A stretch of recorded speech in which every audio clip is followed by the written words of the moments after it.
In Linda, the fifth season, episode 7, Fargo writers Noel Hawley explains Dot's puppet fantasy.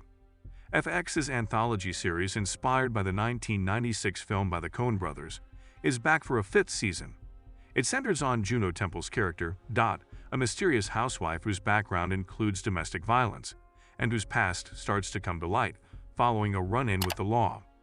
A bizarre puppet dream in Fargo Season 5 Episode 7 delves deeper into Dot's past, leaving some viewers perplexed. In an interview with TV Insider, Hawley and Shid discussed Dot's puppet dream in Linda, the 7th episode of Season 5 of Fargo. On a lighter note, the showrunner thought it would be humorous to make a 10-minute puppet show. He claims that the dream scene was inspired by a type of therapy in which a patient is given a doll and uses it to convey how they've been tortured.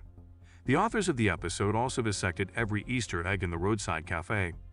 Hawley stated, "I always try to find a way to tell the story without traumatizing the audience and steer clear of melodrama.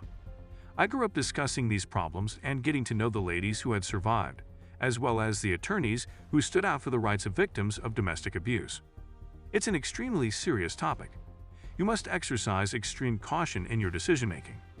A show cannot be both serious and funny if it deviates too much from farce and too dark from comedy.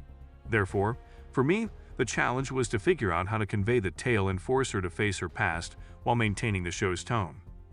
I began to consider that, as well as the intriguing and visually striking concept of using a doll to help Dot face her trauma.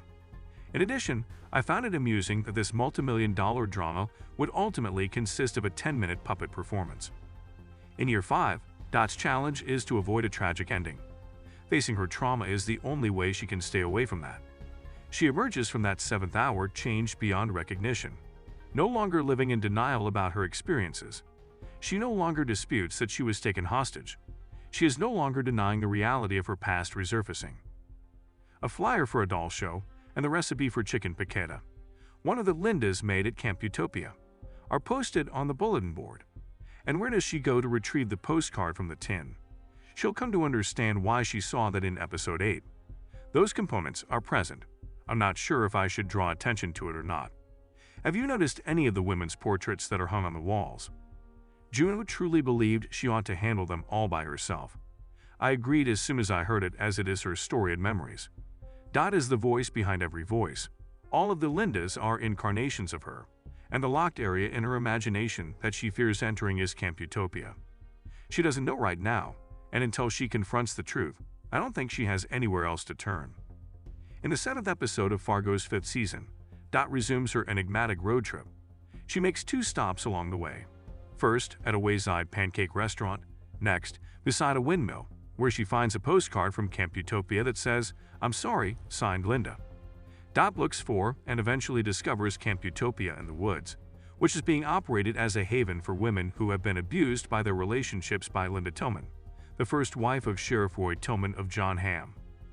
There they've all adopted the name Linda and use puppetry to process their prior trauma. Consequently, Dot has to put on a lavish puppet performance to recount how Roy mistreated her after taking her in for adoption with the Tillman family. In order to serve as a witness and get Roy imprisoned for his crimes, the program persuades Linda Tillman to depart from Camp Utopia and get back home. But as they drive back to their house, Dot unexpectedly awakens at the roadside cafe, admitting that everything that happened at Camp Utopia was a dream in Fargo.